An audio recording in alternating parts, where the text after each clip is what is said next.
मग काय झालं होतं हे बघा आणि साहेब, खून झालेलं? त्यांनी काल सकाळी ड्युटीला गेला हां. आणि घरात मावाचं भावाचं पोराचं लग्न होतं. हं. हे लग्नामध्ये सगळेजण इकडे लग्नात होते आणि कुणाला काय काल संध्याकाळी हळदीचा कार्यक्रम होता. ते हळदी कार्यक्रम झाल्यावर सुद्धा काय झालं, रात्री 11 वाजले. त्यांनी कामाला गेला म्हणून आले नाही एवढंच माहिती. आणि सकाळी 9 वाजता माहिती पडले हे दोघं सख्खे भाऊ आणि मावस भाऊ दोघं गेले, बघितले, बघून तिथलं उतरून इकडे आले आणि कोणी मारलं, कसे काय मारलं ह्याचा शोध तुम्ही काढून द्यावा आम्हाला एवढं माहिती आहे. अच्छा, काय वय वगैरे किती, नाव काय ह्याचं वय 21 पोराचं. नाव काय? नाव महेश गुरुशिदप्पा सावत होतं. हां. अच्छा, काम काय करतात ते? काम त्यांनी बिगार करत होता वाळू डिपोवर. अच्छा, काय म्हणजे काय झालं असेल, तुम्हाला काय वाटतं? नाही, काही नाही बघा, ह्याचं आम्हाला काही कल्पना नाही.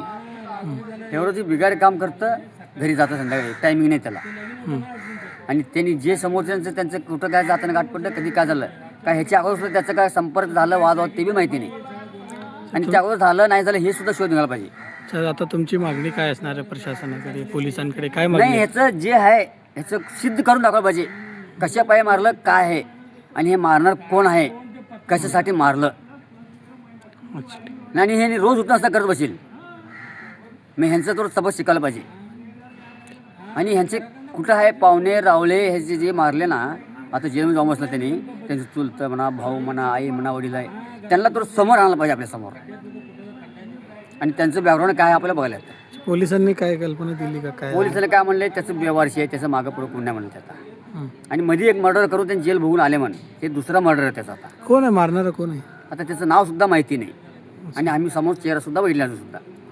आम्हाला ह्याचं इन्क्वायरी पाहिजे. अटक केली का पोलिस? त्यांनी सध्या पोलिस अटक आहे म्हणता.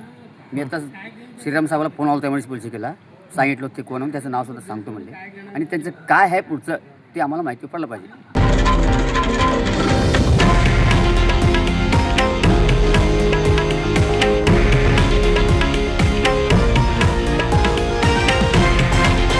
हे आहे देशातील नंबर 1 न्यूज नेटवर्क आणि आपण पाहत आहात TV9 मराठी, एकमेव.